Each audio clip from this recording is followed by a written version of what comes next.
Hanome fahafahapo ho an'ny mpiompy no anisan'ny namokaran'ny orinasa Agrifarm ireo akohokely Mafonja. Arak'izany anarana izany moa dia akohokely fakana nofony efa vita vakisiny dieny izy voafoy izy ireto ary ampiasana fitaovana maoderina sy manara-penitra kosa ny fikojakojana azy.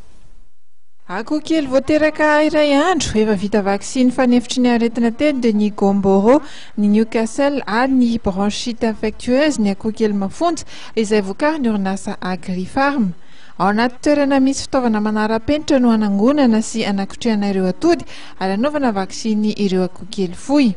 Raha ny voalaza an'ireo tompony andraikitra eo anivon'ity orinasa ity dia tsanjona ny Hanome vokatra efa azo raisina avy hatrany ho an'ireo mpiompy sy any amin'ny farany ireo mpanjifa ny akoho nofony. Un jour izany dia vita vakisiny aty amin'ny kovoara dia mamerina fotsiny izy amin'ny faha-12 androny sy faraka amin'ny 20 androny ny Newcastle sy ny bronchite infectieuse ihany fa ny gomboro tsy manao intsony efa vita.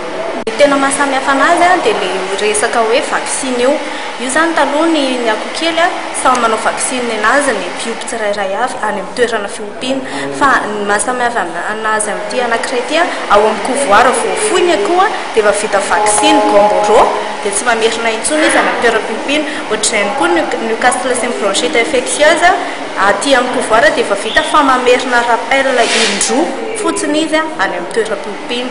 Izay zany mahasamihafa le izy. Manarak'izay ihany koa eo amin'ny lanjany mahazo tombony mihoatra lavitra noho le teo aloha zany izy amin'izao zany hoe eo amin'ny 200 gramma mahery eo. Vidiny tsy miova, izay koa ny zavatra anankiray ngeza be, tsy miova ny vidiny fa mitovy amin'ny teo aloha ihany. Tamin'ny fiatombohany izany hoe ny volana desambra 2024 dia akohokely 5,000 isan-kerinandro no navokarin'ny Agrifarm. Amin'izao fotoan'izao dia mety mahatratra amin'ny 7 alina izany araky ny tinady. Miara-miasa amin'ny orinasa iraisam-pirenena seva santé animale ny orinasa amin'ny fanamboarana ireo vakisiny sy ny fampiofanana ihany koa ireo mpiasa manodidina ny famokarana.